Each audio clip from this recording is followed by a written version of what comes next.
we've added all the basic features in our game, including our boss battle and a way for us to complete each individual level, there's a couple of things we want to add in to make the game more complete, and these are things we've already covered in our previous projects, such as making a main menu screen and making a victory screen at the end of the game.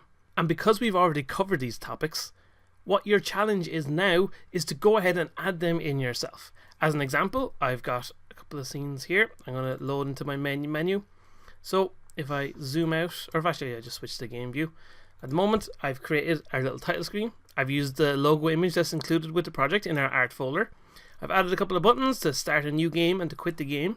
So if I go to new game, we jump in here into playing the game. I'm actually going to turn my volume down. I just realized it's quite loud.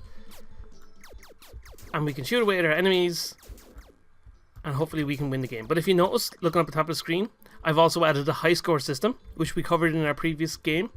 We've got a way of carrying lives and high score into multiple levels at the moment. In our game view here, we can see our little boss offside because I haven't set this to 16:9.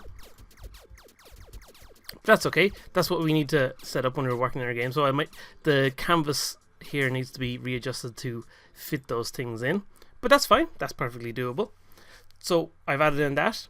I've added in at the end of our level complete, rather than moving on to the same level again, we go into our victory screen, which shows us, congratulations, you completed the game, which we covered again in the previous episode.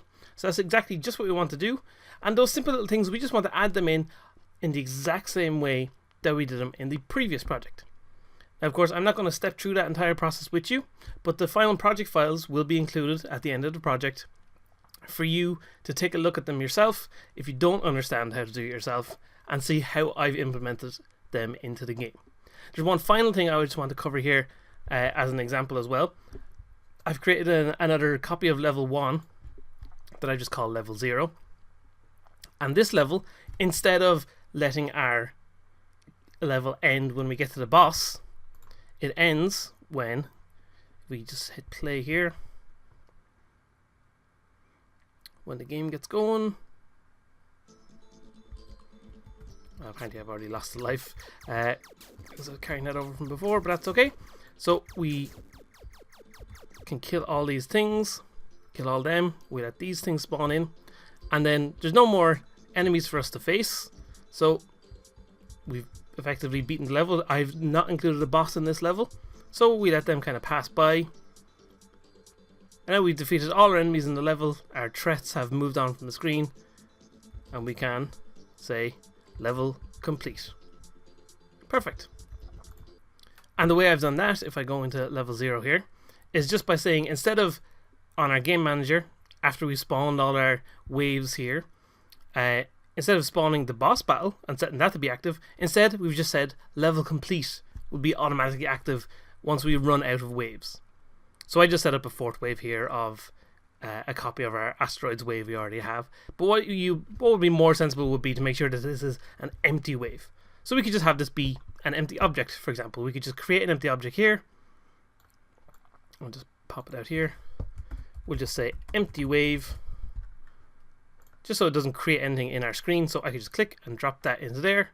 And then what we'll see is after 20 seconds after our last wave appears on the screen, then it loads this empty wave, and then it says, okay, our waves are all finished, so go to whatever's in our boss battle slot, and then instead of activating our boss battle, we have it set to activate our level complete.